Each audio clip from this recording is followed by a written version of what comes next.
오늘은 아주 유익한 시간으로 성균관 법학전문대학원의 한석훈 교수님께서 이 박근혜 대통령 탄핵과 재판, 그리고 국정농단, 재판으로 포장된 법치훼손이라는 주제로 오늘 좋은 말씀 해주시겠습니다. 우리 한 교수님께서는 최근에 이 박근혜 대통령 탄핵 재판 공정했는가라는 책도 쓰셨어요. 그래서 이 박근혜 대통령 탄핵 관련해서 최고의 전문가십니다. 그리고 또 검사도 지내셨고요. 또 법학전문대학원 교수님도 하시고 그래서 이론과 실무의 대가님이십니다. 오늘 좋은 말씀 듣고 우리가 또 어떻게 대처해야 되는지 알아보는 시간 갖도록 하겠습니다. 한 교수님 부탁드립니다. 예, 반갑습니다. 제가 작년 4월경에 이 자리에서 탄핵에 대해서만 그때 발표를 좀 했었습니다.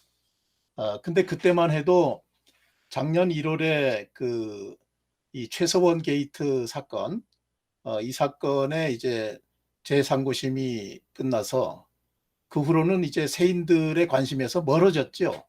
그래서 제가 처음 이제 작년 4월에 이 바른사회에서 발표할 때만 해도 사실 관심 가진 분들이 많지 않았습니다, 그때. 그런데 그 후에 제가 이거를 정리해서 법리 부분은 그 전문학술지인 법조협회에서 나온 법조지에 작년 6월에 게재를 했고요. 또 논문으로 게재하기 어려운 그 사실인정 문제까지 포함해서 법리 문제, 사실인정 문제를 모두 포함해 가지고 이 사건 전체를 이제 정리한 것이 작년 10월에 단행본으로 발간된 박근혜 대통령 탄핵과 재판 공정했는가라는 책입니다. 두껍진 않고 가벼운 책인데 다행히 많이들 읽어주셔서 초판은 절판이 되고요. 지금 두 번째 인쇄를 해서 배포하고 있습니다. 특히 이제 작년에 그 젊은 변호사들이 이 탄핵 문제에 대해서 잘못됐다는 것을 공감을 한 젊은 변호사들이 많이 생겼습니다. 그래서 그 젊은 변호사 중심으로 불법 탄핵이라는 제목으로 세미나까지 개최를 했고 거기서도 이제 제가 발표를 한 적이 있습니다. 그래서 이제 최근에 뭐 대선 가까워져서 그런지 이 탄핵 문제에 대해서도 상당히 관심을 갖고 있고 다시 한번 이게 이제 문제가 되고 있는데 저는 처음에 이 사건에 대해서 관심을 가진 게 재작년 하반기부터입니다. 재작년 하반기에 관심을 갖고 정리를 하기 시작했는데요. 그 이유가 비록 대통령을 지냈지만 그 재판 절차 면에서 일반 국민이었다면 당연히 보장받았을 기본적 인권조차도 제대로 존중받지 못한 그런 재판이었고요. 또 재판 내용 면에서도 제대로 방어권을 행사하지 못해서 억울한 점이 보였다는 거죠. 그리고 그동안 이 탄핵 사건에 대해서 그 일부 법리 문제라든가 절차상의 이제 오류라든가 그런 걸 지적하는 논문은 간간히 있었습니다. 그리고 언론에서 뭐 짤막짤막하게 보도가 됐고요. 그런데 이 사건이 굉장히 복잡한 사건임에도 불구하고 전체적으로 정리해서 이제 발표한 그런 이제 자료가 없었어요. 그래서 제가 이 사건에 관심을 갖고 전체를 한번 정리를 좀 해보자. 그래서 이제 출발을 했죠. 그래서 이제 단행본까지 내게 됐습니다. 근데 제가 발표에 앞서서 한 가지 좀 말씀을 드리고 싶은 것은 원래 그 수사기관은 이 수사는 이제 서울중앙지검에서도 했고 그다음 이제 특검에서도 했죠. 근데 이런 수사기관은 이런 중요한 특수수사의 경우에 의혹이 지나쳐서 무리한 수사와 기소를 하기도 하죠. 근데 그런 경우에 그거를 견제하는 그 곳이 어디냐면 법원이지 않습니까? 구속 여부에 대해서 영장 심사를 하고 또 재판을 통해서 억울한 점이 없도록 재판 판결을 하고 그럼으로써 이제 무리한 수사나 기소를 견제하는 것이 이제 법원인데, 이 사건에서 그런 사법 시스템이 제대로 작동이 안 됐다. 그래서 제가 검토해 본 바로는 재판이 여러모로 제 역할을 못했다, 그런 평가를 했고요. 또 여기에 애당초 국회나 언론이 이 사건에 대해서 어떤 선입견을 갖고 불공정하게 접근한 것도 큰 원인이라고 보고 있습니다. 그 증거로 지금 우리가 국정농단이란 말을 많이 쓰지 않습니까? 근데 국정농단이란 말을 써서는 안 되거든요. 처음부터. 농단이란 말은 다들 아시다시피 이 이익이나 권리를 독차지한다는 뜻 아닙니까? 근데 특검을 출범시킨 특검법에도 국정농단이란 말을 썼어요, 제목에. 그러니까 애당초 어떤 편협적인 시각을 강요하는 그런 이제 용어를 사용했죠. 언론에서는 말할 것도 없고요. 그래서 사실관계를 규명해서 진실을 가려야 되는 이런 사법에서 이런 국정농단이라는 표현을 쓴 것부터, 법률 명칭에 그걸 쓴 것부터 잘못됐다, 저는 그런 생각을 합니다. 자, 이 사건에 대해서 이제 말씀을 드리면, 우선 이제 수사가 아까 말씀드린 것처럼 이제 탄핵을 하기 전에, 특검이 수사하기 전에 애당초 검찰이 먼저 수사했습니다. 서울중앙지검에서 먼저 수사를 했어요. 근데 이 수사가 위헌성이 있다, 저는 그런 생각을 좀 하거든요. 왜 그러냐면, 이 헌법에 보면 대통령에게 그 일반 범죄로, 그러니까 내란 외환죄 외에 일반 범죄로는 소추할 수 없는, 재직 중에는 소추할 수 없는 그런 불소추 특권이 있습니다. 그런데 이 사건을 보면 결국은 직권남용죄, 강요죄, 뇌물죄, 공무상 비밀누설죄, 이렇게 다 범죄가 되는 사실로 수사를 한 거예요. 그것도 대통령이 재임 중에, 재직 중에 서울중앙지검에서 그렇게 수사를 했습니다. 그래서 중간 발표를 했고, 그 수사가 직접적으로는 정호성 그 비서관, 또 최서원, 또 안종범, 이 세 사람을 수사하는 것처럼 했지만은 사실은 대통령에 대한 수사였어요, 그게. 그래서 검찰이 중간 수사를 발표할 때만 해도 대통령의 공모 사실까지 아예 그냥 인정을 해가지고 언론에 발표를 했습니다. 그러니까 이게 일반 범죄 사실로는 재직 중에 대통령을 수사할 수 없게, 수사는 하더라도 기소할 수 없게 이렇게 불소추 특권을 제정한 이유가, 일반 범죄 사실은 사실 규명하는데도 적지 않은 세월이 흐르지 않습니까? 이 사건만 해도 그 후에 한 4년에 걸쳐서 재판을 했잖아요. 대통령이 그런 일반 범죄 사실로 재판에 연루가 되면 국정이 어떻게 됩니까? 국정 수행을 못하는 거죠.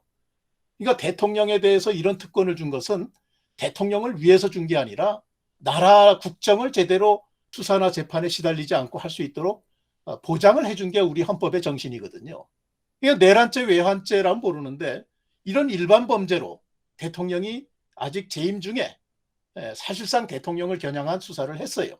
그리고 그 수사 결과를 토대로 그 검찰의 공소장하고 언론 기사만 갖고 국회에서는 탄핵 소추를 의결했습니다. 그래서 이런 이제 서울중앙지검의 수사 자체가 애당초 위헌적인 것이었다. 또 탄핵 소추도, 국회에서 탄핵을 소추하려면 국회법에 보면 증거에 의해서 탄핵 소추하도록 되어 있습니다. 그래서 조사를 해야죠. 특히 이런 범죄 사실에 대해서는 그게 사실관계가 과연 맞는지, 그걸 조사를 해야 돼요. 특히 이제 최서원, 이 최순실 씨라고 많이 알려져 있죠. 이 최서원에 대해서는 최서원의 그런 이제 그 대통령을, 최 씨가 대통령과의 친분을 이용해서 그런 사익을 추구한 면이 있는데, 그런 추구한 것에 대통령이 과연 공모했느냐, 대통령이 그런 사실을 알면서 도와줬느냐, 그런 거에 대해서는 엄밀한 조사를 했어야 되는 거죠. 보통 이제 대통령하고의 친분을 이용해서 사익을 추구하는 사람들이 있지만 그런 사람들이 그 대통령한테 대통령 친분을 이용해서 내가 이렇게 사익 추구한다고 얘기하겠어요? 모르게 하겠죠. 그렇다면 대통령이 과연 알면서 그렇게 도와준 건지를 철저하게 조사를 했어야 되는 거예요. 근데 그런 조사 없이 본회의에서 바로 토론도 안 하고 제대로 조사하지 않고 탄핵 소추를 의결한 거. 이것이 또 대단히 잘못된 위법적인 탄핵 소추였다.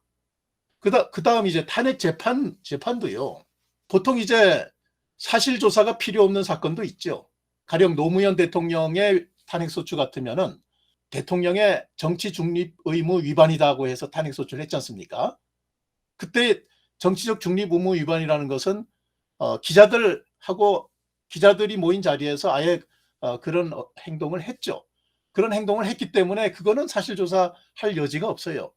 그런데 지금 이 박근혜 대통령 탄핵 사건은 지금 얘기한 것처럼 과연 공모했는지 최서원의 사익 추구를 알았는지 이런 것들을 철저히 조사를 했어야 되는 거죠. 탄핵 재판에서라도. 그런데 그것도 제대로 조사하지 않고 불과 3개월 만에 탄핵 가결을 합니다. 파면 결정을 합니다. 이것이 우리나라를 엄청난 이제 회오리로 몰아넣은 거 아닙니까? 그래서 그 탄핵 재판소의 절차도 위법했다. 이렇게 보고요. 자, 그다음 이제 내용으로 들어가서 탄핵 심판에서 문제됐던 게 뭐냐면요. 이런 내용이죠.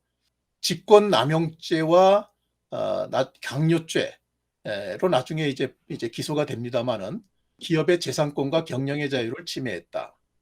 또 나중에 공무상 비밀 누설죄로 기소가 되는 사실입니다만은 이거는 이제 공무원의 비밀 엄수 의무를 위배하고 대의민주제를 훼손했다. 이거는 이제 그 왜 잘 아시는 뭐 태블릿 PC 그걸로 이제 나타난 그런 것들이죠. 또 기업의 재산권과 경영의 자유 침해했다는 것은 기업으로 하여금 뭐 재단 설립, 미르재단이나 K스포츠 이런 재단 설립을 하도록 강요를 해서 직권을 남용하고 그럼으로써 이제 재산권과 경영의 자유를 침해했다.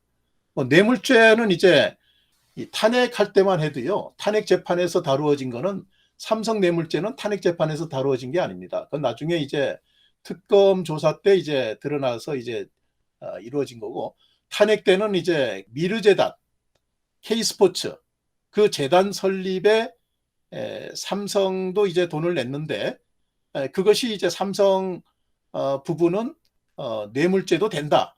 이렇게 주장했던 것이고 기소하는 측에서 또 롯데 면세점 특허를 다시 받는 것과 관련해서 롯데가 이제 그 재단 설립에 낸 것도 뇌물이다. 이렇게 해서 이제 그 두 개가 이제 뇌물죄로 문제가 됐던 겁니다. 자, 그런데 그 탄핵 사유가 어떤 점에서 부당한가?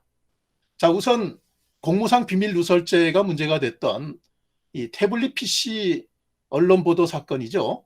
이게 이제 첫째 문제인데, 자, 이거는 이제 그 당시에 뭐 엄청난 많은 문서를 최 씨가 이제 좌지우지했다. 뭐 그런 식으로 이제 보도가 됐었는데, 정작 이제 재판 결과 유죄 선고된 것은 14건만 유죄가 선고됐고요. 그 14건의 문서는 바로 여기 써 있는 이런 것들입니다. 내용이. 이런 것들인데 문건을 유출했다는 것이 사실은 비서관들, 그러니까 보좌진들, 그 청와대의 그 비서관이라는 보좌진이 있지 않습니까? 그 보좌진이 사용하는 공용 이메일이 있습니다. 그러니까 그룹 게시판처럼 사용하는 공용 이메일에 이 문서들을 띄우는 거예요. 띄우면 이제 필요한 사람이 이제 그걸 보고 뭐 의견을 내거나 보완을 하거나 이제 그러는 거죠. 그러니까 이제 보좌진이 사용하는 공용 이메일에 띄운 거를 최 씨도 봤다는 거죠. 최 씨도 이제 내려서 봤다는 거예요. 그게 이제 비밀 누설이다. 이렇게 했는데, 근데 이제 그 최 씨 같은 경우에는 대통령이 상당히 그 일반 국민 입장에서 어떻게 볼 것인지에 대해서 처음에 취임 초기에 좀 이렇게 상의하고 그랬던 것이거든요. 그러니까 이제 최 씨 같은 경우는 공식 직함은 없지만 뭐 가까운 사이로서 조언을 좀 받는 그런 이제 관계였단 말이에요. 그래서 이제 그렇게 조언을 받는 사람에게 조언을 받는 사람이 보좌진들이 이용하는 공용 이메일을 통해서 그 문서를 내려받아서 필요한 조언을 하고 아니면 그냥 보기만 하고 이런 것이 과연 공무상 비밀 누설에 해당되느냐. 저는 이제 그게 그렇게 볼 수 없다고 보는 것이요. 과거에 그 온노비 사건 아십니까? 검찰총장 온노비 사건. 기억나시죠? 김태정 검찰총장의 온노비 사건. 그 온노비 사건의 공무상 비밀 누설죄로 그때 문제가 됐었어요. 그 문제가 됐을 뿐만 아니라 검찰총장이 기소까지 됐죠. 근데 나중에 재판 결과 무죄가 됐어요. 무죄가 된 이유가 뭐냐면 그 사실관계가 뭐냐면 청와대에 있는 비서관이 검찰총장의 부인이 옷 로비 사건이라고 한 그 사건을 조사를 해가지고 내사를 한 그 내사 결과 보고서 결국 내사해 봤더니 혐의가 없다. 범죄 혐의는 없다. 이렇게 결론을 내렸어요. 그 무혐의 취지의 내사 결과 보고서를 당사자인 그 검찰총장한테 보냈던 사건이죠.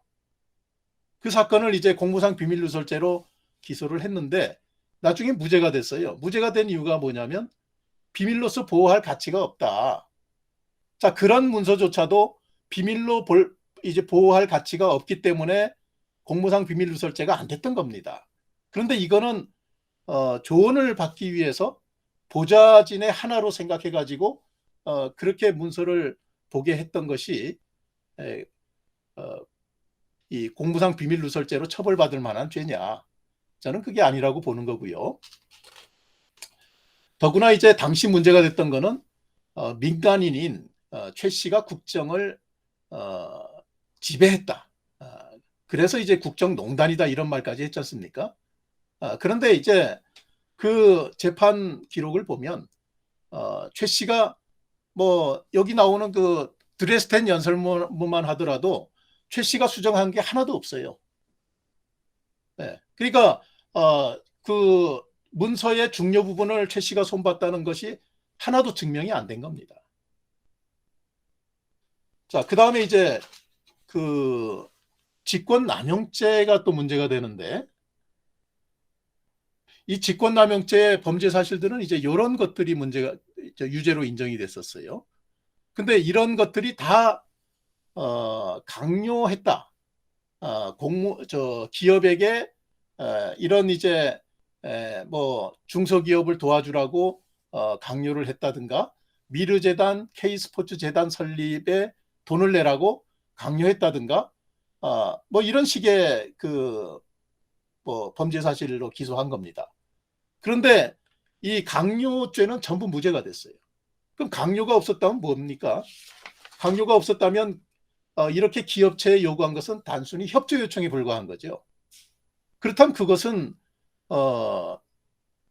그 협조 요청 자체가 이 뭐 사익을 추구하기 위한 그런 거였다면 문제가 되는데 지금 이 협조 요청한 것이 중소기업을 도와주라든가 미르재단, K스포츠재단과 같은 공익재단을 설립하라든가 그런 이제 요청이기 때문에 이거는 대통령으로서 당연히 할 만한 요청이거든요. 그래서 그런 요청을 한 것만 갖고는 남용이라고 볼 수가 없어요. 남용이라는 거는 위법 부당한 행위를 남용이라 그러는데 강요를 했으면 그건 위법한 행위이기 때문에 당연히 남용 행위가 됩니다. 그런데 강요를 안 했으면 그건 어떤 부당한 행위가 돼야만 남용 행위가 되는 거죠. 근데 이 경우에 부당한 행위라면 어떤 게 있을 수 있냐면 금품 출연 자체 또 기업체로 하여금 중소기업을 도와주라고 한 것 자체는 그 자체가 남용 행위는 아닙니다. 남용 행위가 되려면 이 최 씨가 이 재단이라든가 이런 걸 통해서 사익을 추구했는데 그 사익 추구라는 것이 자기가 설립한 WK라든가 플레이그라운드라든가 이런 회사를 통해서 그 회사가 이 재단으로부터 용역을 받아서 그 용역받아서 어떤 이득을 취하려는 것이었거든요. 그런데 그런 이제 사익 추구 사실에 대해서 대통령이 알았다 하는 것에 대한 증명이 없다는 거예요. 그래서 남용 사실에 대해서 증거 없이 남용 사실을 인정했고 공모 사실을 인정한 것도 증거 재판주의에 위배된다. 뭐 그렇게 이제 얘기할 수 있습니다. 그다음 이제 이런 얘기들은 작년 4월에 제가 이제 얘기한 것이고 그때 얘기 안 한 게 이제 이 부분입니다. 승마 지원 사건. 이게 삼성과 관련된 거죠. 삼성전자가 최 씨의 딸 승마 선수인데 그 승마 선수에게 말을 사준 거, 또 뭐 해외 전지 훈련비를 이제 지급한 거, 뭐 이런 것들이죠. 이런 것이 이제 뇌물수수죄다. 뭐 이렇게 이제 의율이 됐었어요. 그래서 자, 이 점에 대해서 좀 이제 말씀을 드리면 우선 이 승마 지원 사건에 대해서는 판결의 법리적인 문제점이 뭐냐면 뇌물수수죄로 의율했다는 거죠. 원래 이제 뇌물수수죄라는 것은 공무원이 자기가 돈을 받았을 때 뇌물수수죄가 되는 거고 자기가 안 받고 제3자한테 이제 금품을 주게 했으면 그건 이제 제3자 뇌물죄로 의율을 해야 됩니다. 근데 이 사건에서는 공무원인 대통령이 직접 이런 말을 받거나 한 게 아닌데 이거를 이제 뇌물수수죄의 공동정범으로 봤어요. 최 씨와의. 근데 이것은 우리 그 종전의 대법원 판례에 비춰보면은 상당히 이례적인 판결이라고 볼 수 있어요. 종전에는 자기가 받은 것이 아니고 제3자에게 제공하게 한 그런 경우에는 그 제3자가 그 공무원의 심부름꾼이거나 대리인이거나 그런 경우에만 뇌물수수죄로 의율을 했거든요. 근데 이 경우에는 그런 경우가 아님에도 불구하고 이걸 인정을 했습니다. 그래서 이제 대법원에서도 이제 판사 4명이 그런 이제 의율은 부당하다고 소수 의견을 냈죠. 반대 의견을 냈습니다. 그 반대 의견이 종전 판례에 맞는 것인데 법원의 판결은 종전의 그런 대법원 판례를 위배해서 새로운 판례를 냈다. 이렇게 볼 수 있는 것이고요.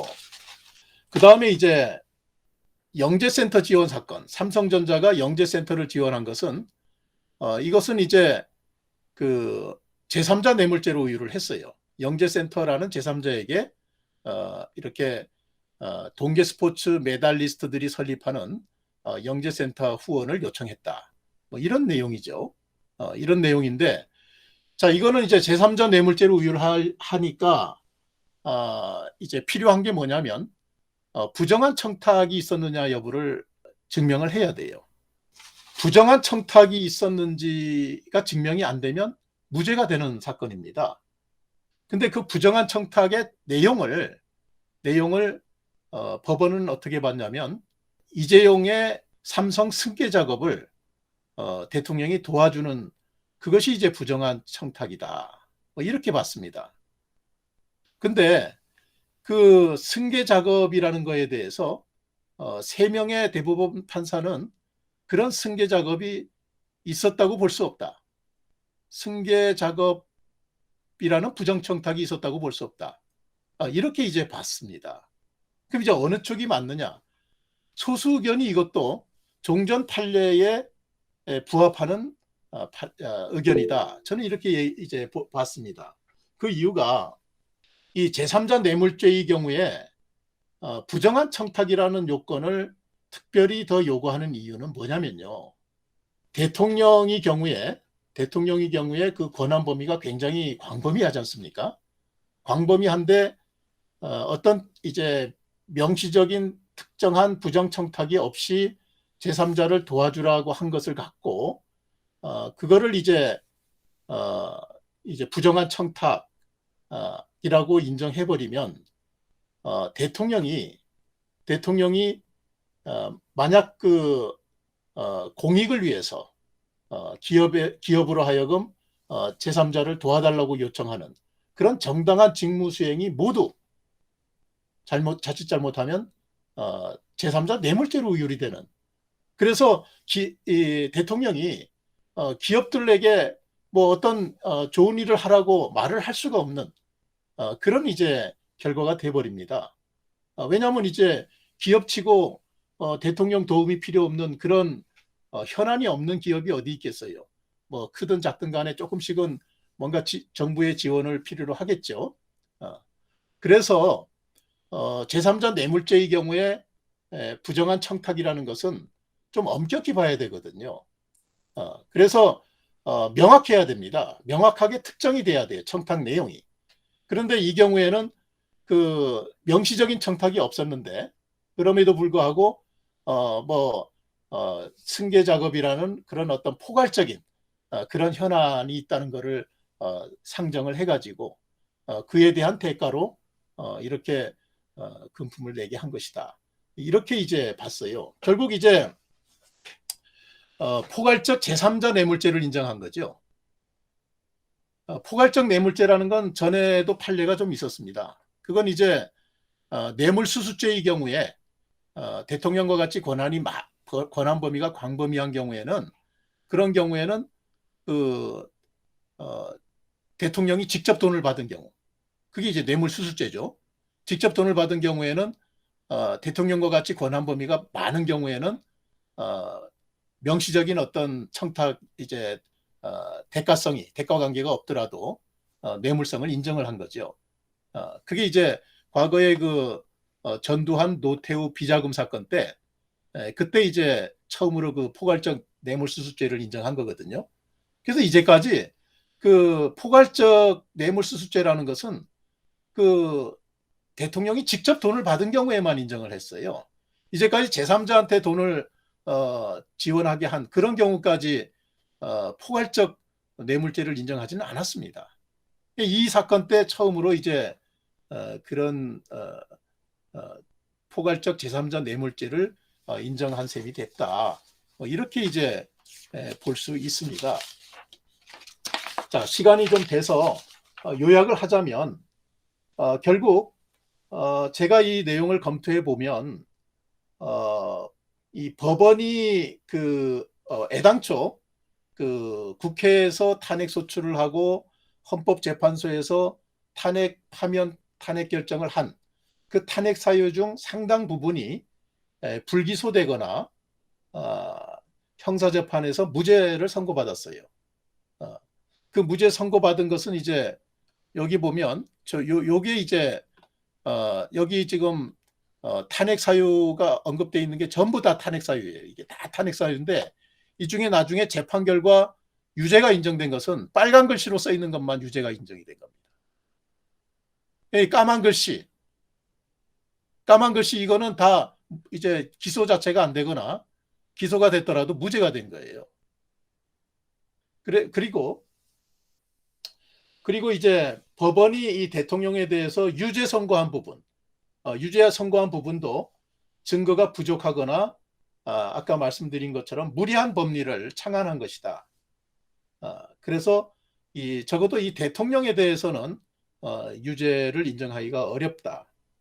또 이 대통령이 기업체에 대해서 금품 기부 등을 강요했다고 탄핵하고 기소할 때만 해도 그렇게 기소를 했는데 이 강요죄가 모두 무죄가 됐고 이 사건의 발단이 된 미르재단이나 K스포츠재단 관련 뇌물죄는 모두 불기소되거나 무죄 선고됐습니다. 그리고 최서원이 국정을 지배했다는 증거가 없었다는 거죠.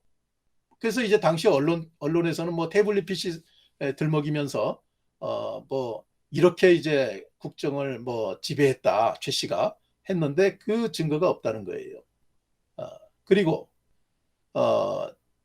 대통령이 최 씨의 이 사익 추구를 알면서 만약 이런 이제 도움을 줬다면 그거는 이제 직권 남용도 될 수 있고 공모를 인정할 수도 있겠는데 그 재판 기록을 아무리 봐도 그런 이제 대통령이 최 씨의 사익 추구를 알면서 이런 이제 그 공익적인 요청을 한 그런 이제 증거가 전혀 없습니다.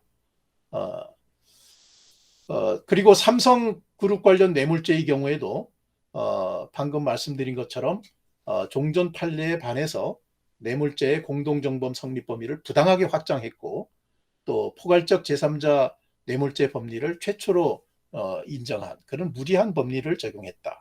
이렇게 볼 수 있고 이 절차 면에서도요.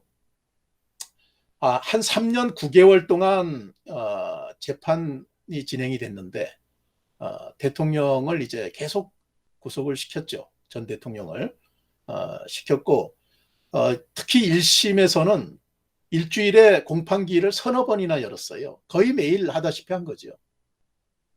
구속 상태에서 이렇게 일주일에 서너 번씩 공판을 진행한다는 것. 그렇게 되면 피고인이 제대로 방어권을 행사할 수 있겠어요? 행사를 못하죠.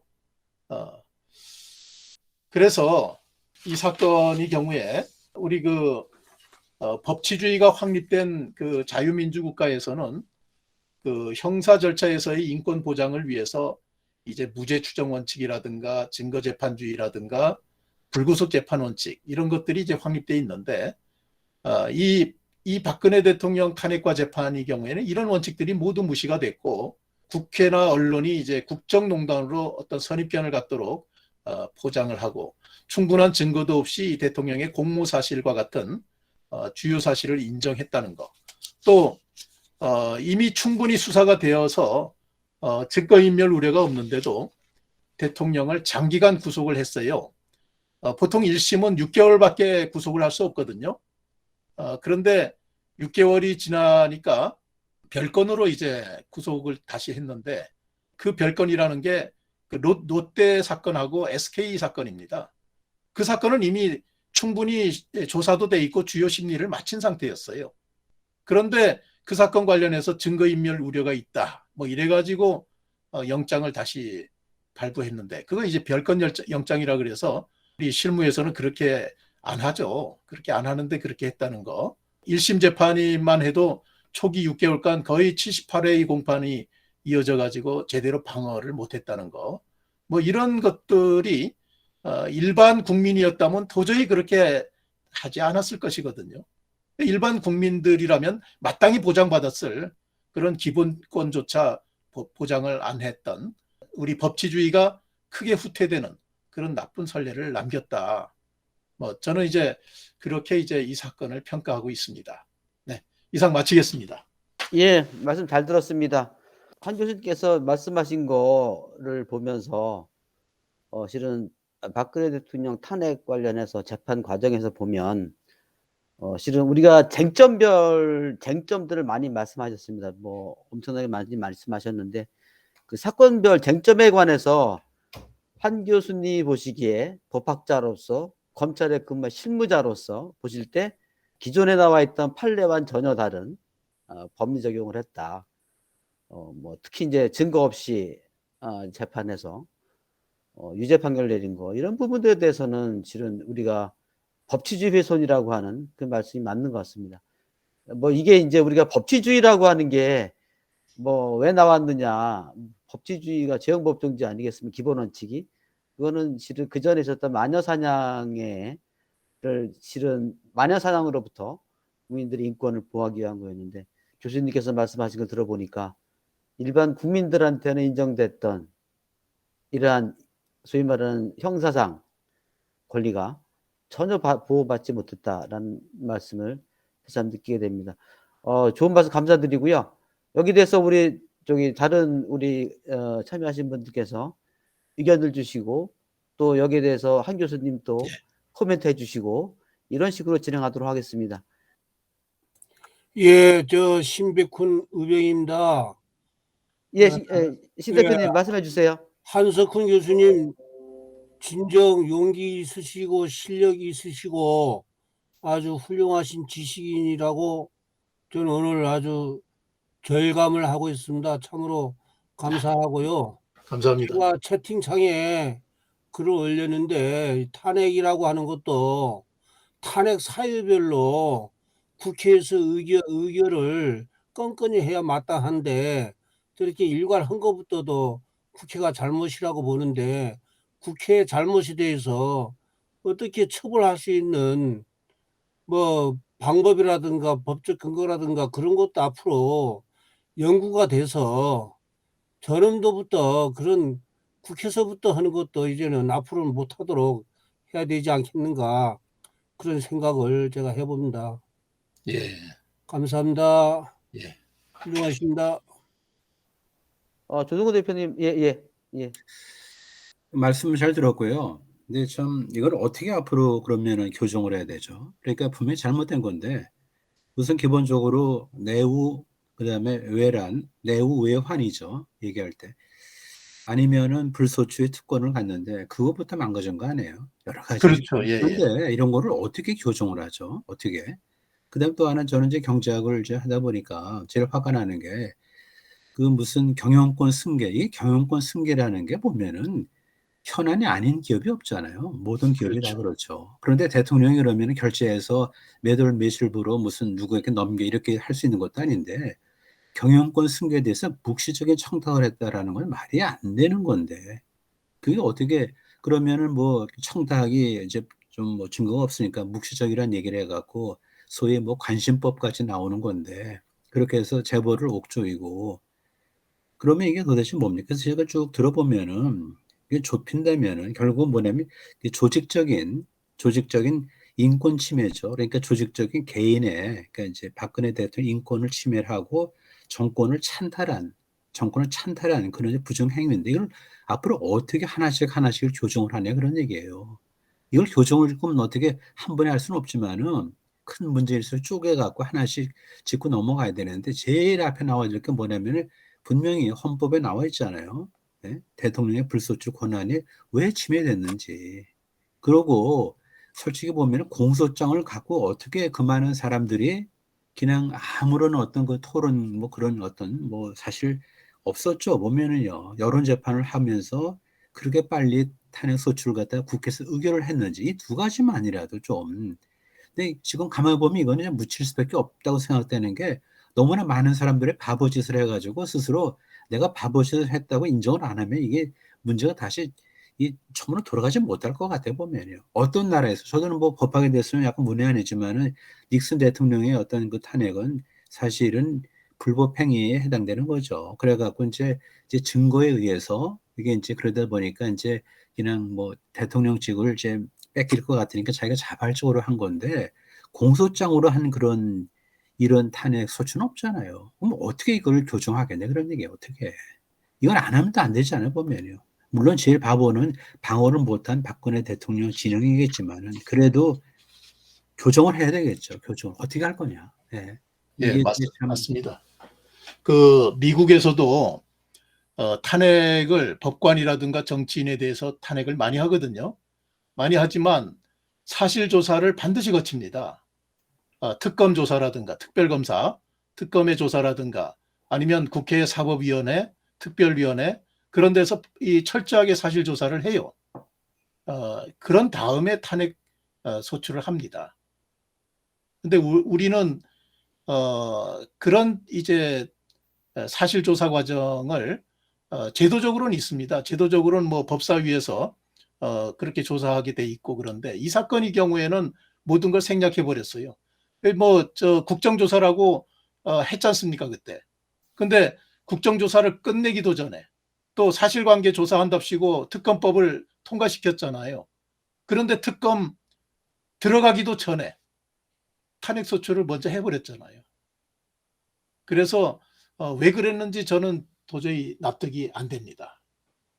예, 제가 질문도 드리고 코멘트도 하도록 하겠습니다. 예, 우선에 우리 사회에서 지금 그 소위 성역 금기시하는 것을 너무나 지금 많이 만들고 있어요. 특히 정치 행위에 대해서 뭐 5.18이랄지 탄핵 문제 이런 것을 진실을 밝히지 않고 계속 성역을 하고 건드리지 말라고 하면은 대한민국은 과거로 퇴행하는 것이고 그야말로 이조 시대의 그 무지막지한 형벌 시대로 돌아갈 것 같아요. 그게 첫 번째 얘기인데 질문은요. 그 헌재의 강모 심판관께서 재판관인가요? 헌재 재판관이 국회 소추위원장한테 니들 그 소추 결의안을 다시 변경해 오라라고 권유를 했는지 지시를 했는지 해가지고 그 위원장이 바꿔가지고 그 권유대로 그렇게 헌재한테 다시 줬는데 그 과정에서 그거는 다시 국회의원들 그 3분의 2의 의견이 있어야 되는데 안 고쳤다고 하더라고요. 그것에 대해서 교수님 의견을 여쭙고요. 또 하나는 이제 일반적인 코멘트인데 이게 이 탄핵은 우리나라 대한민국의 자유민주주의에 엄청난 타격을 입혔다고 저는 봅니다. 이게 왜냐하면 광장 민주주의, 소위 이제 미화를 하자면 직접 민주주의가 완전히 그걸로 해서 뭐 분위기를 해서 이 법치주의를 갖다가 진짜 뭐 유린을 했다고까지 볼 수 있는데 이게 왜냐하면 일련의 과정이 멀리는 이제 광우병 촛불부터 시작해서 세월호를 일어나자 제가 기억하는 데는 온 TV 방송에 매일 30분 이상씩 6개월을 방송을 했어요. 벌써 이미 혼을 빼놓고 세월호는 박근혜 대통령 탓이다 하고 벌써 다 이미 여론 형성을 다 했고 이게 지금 광화문의 촛불로 연결돼 있어가지고 그래서 결국은 귀착점이 탄핵의 소추였죠. 그러니까 이게 국민의 혼을 완전히 빼앗았고 넋을 잃게 만들고 말이죠. 그래서 많은 사람들이 여기에 넋이 빠져서 그냥 다 동조를 하고 했는데 특히 자당 대통령을 충분한 증거도 없이 말이죠. 상대당하고 야합을 해서 탄핵 소추를 한 그 당시에 여당 의원들은 말이죠. 이것에 대해서 탄핵의 강을 건너자고 계속해서 얘기를 하고 그것 때문에 계속 지금 문제가 계속 발생하고 있잖아요. 이거를 진짜 겸허하게 우리가 진짜 실수 아닌 실수를 했다라고 겸허하게 반성을 하는 데서부터 출발한다고 보고요. 예, 또 하나는 이제 법적인 건데 대통령이 상당히 통치행위나 재량행위적인 것이 많습니다. 대통령이 그게 없으면 어떻게 대통령의 국정 수행이 가능했습니까? 이 모든 것을 형사상의 일반 아주 자범처럼 해서 모든 재량행위를 없애고 통치행위를 인정을 안 하고 이런 식으로 법으로 가둬가지고 뭐 기소를 하고 범인 취급을 해서 결국 그렇게 만든 것은 참으로 우리 사법 체계가 너무나 이 큰 거를 못 보고 그 대통령이라는 건 국정의 상징이고 국가를 끌어가야 될 중요한 인물인데 이거를 내란이나 애완의 죄도 범하지 않았는데 일반 자범으로 해서 판결을 해가지고 이렇게 했다고 하는 거는 대한민국 사법도 진짜 사망을 했다고 저는 생각을 합니다. 이제 너무 과하게 발언했는지 모르지만 교수님 코멘트를 말씀을 좀 듣고 싶습니다. 예, 네. 저도 공감합니다. 공감하고요. 처음에 질문하신 헌재에서 주심 재판관이 그 소추하는 대표한테 국회 측 대표한테 이제 그 소추 사유를 정리하라고 했지 않습니까? 그러면 그 소추 사유를 정리를 해서 보냈는데 그 소추 사유를 정리할 때 말씀하신 것처럼 애당초 국회 결의를 통해서 소추 사유를 적어서 낸 거기 때문에 다시 소추를 국회 결의를 거쳐야죠.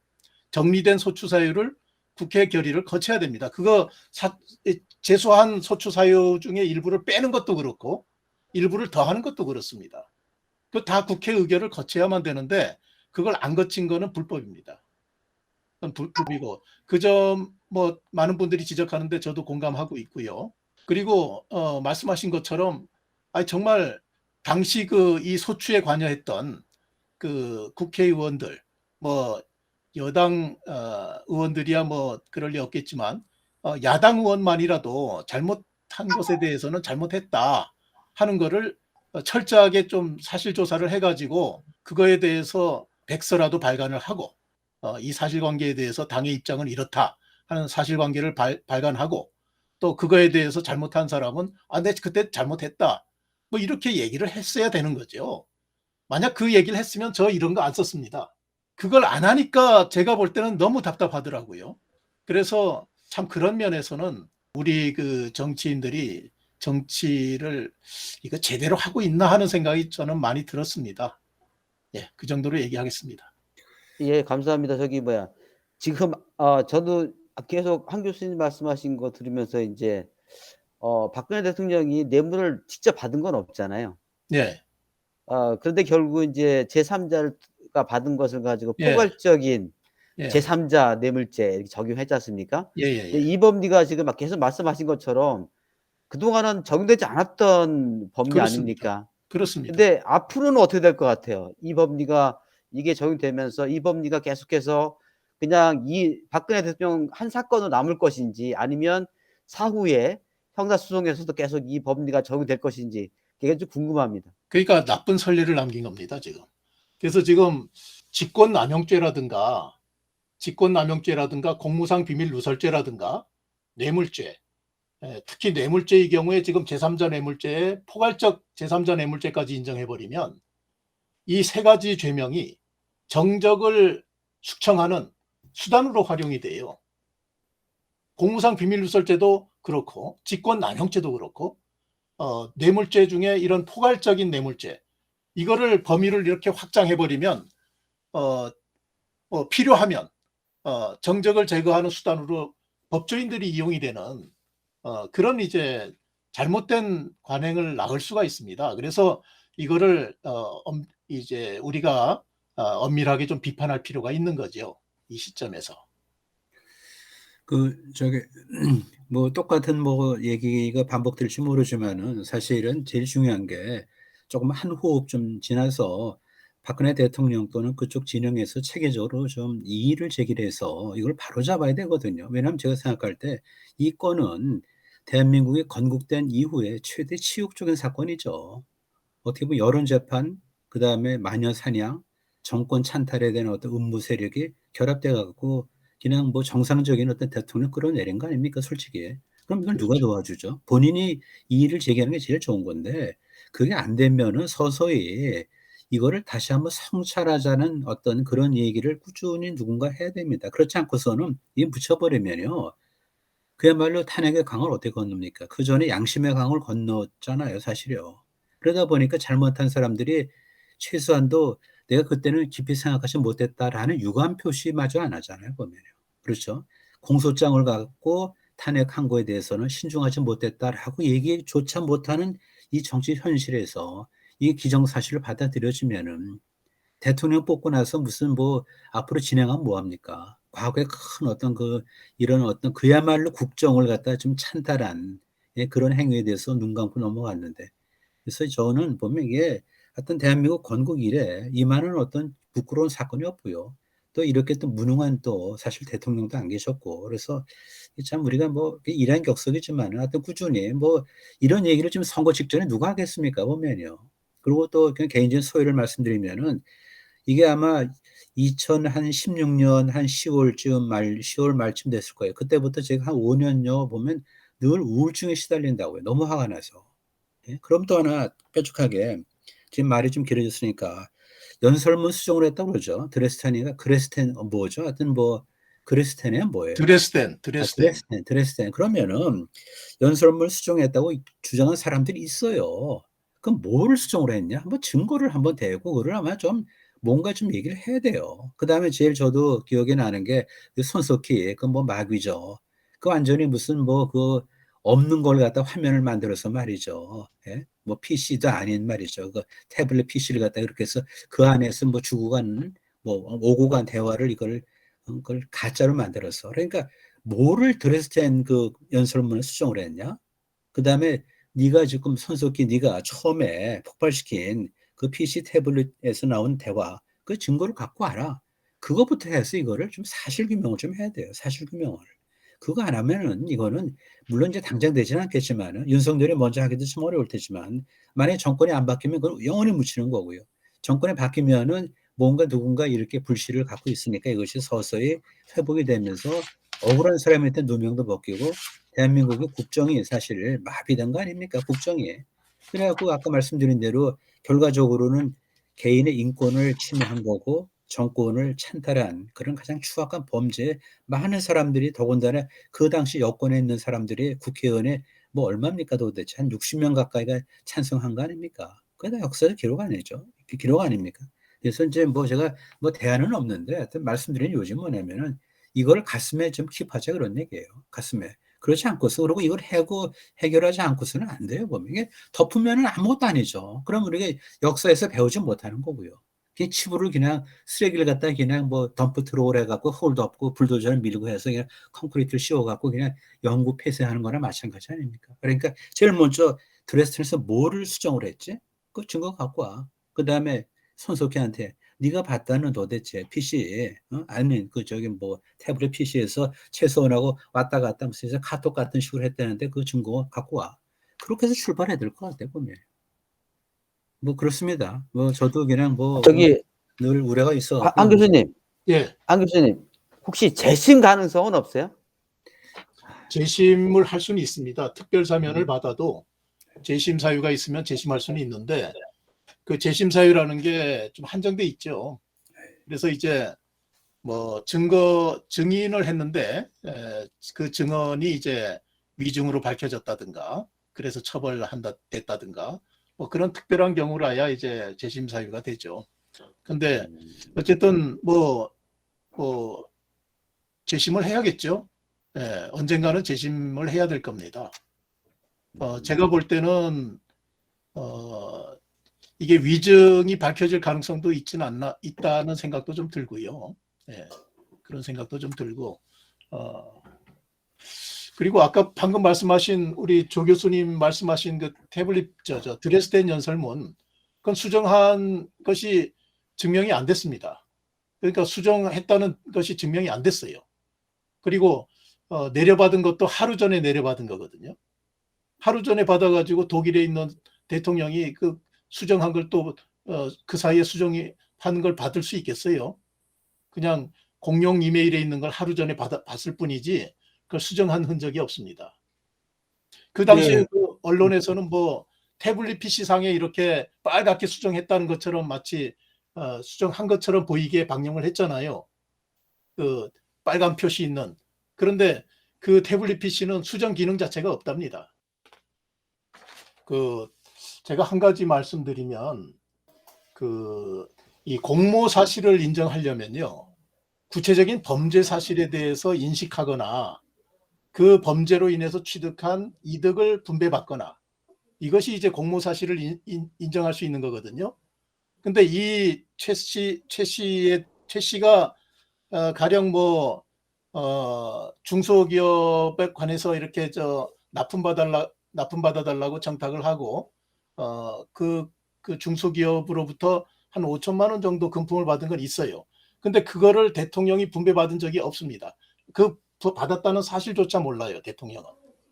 그리고 그러니까 이런 한 푼 대통령은 받은 적이 없다는 거예요. 받은 적이 없고 그 다음에 이제 그 공모를 인정한 그 사실관계 증거를 이렇게 보면은 어떤 구체적인 그 범행 사실에 대한 인식이 있었다는 증거는 하나도 없어요. 하나도 없고 평소에 최 씨와의 친분관계, 그동안 최 씨 부탁을 들어줬다는 거 이런 거밖에 없어요. 그거 갖고 어떻게 공모를 인정할 수 있습니까? 그래서 저는 그 공모를 인정한 자체가 증거 없이 인정했다. 그게 제일 중요한 부분이거든요. 저는 그렇게 이제 이 사건을 봤습니다. 오늘 그 여러 가지 쟁점들을 잘 소상하게 말씀해 주셨고요. 앞으로 저희가 또 박근혜 전 대통령 이 뭐 유죄 판결 재판 관련해서 앞으로 저희들이 할 얘기거리 많아진 것 같습니다. 진심 감사드리고요. 또 나중에 또 좋은 또 이슈거리 생기시면 또 말씀 부탁드립니다. 예, 저는 뭐 이 법조 생활을 한 30년 이상 했는데 제가 그동안 법조인으로서 쭉 생활하면서 이제 갖고 있었던 소감이 우리 법치주의는 계속 진보하고 있고 많이 우리는 선진화됐다 이렇게 생각을 하고 확신하고 있었어요. 그런데 최근 이 사건을 계기로 법치주의도 퇴보할 수 있구나 그런 이제 생각을 해서 참 참담한 느낌을 가졌습니다.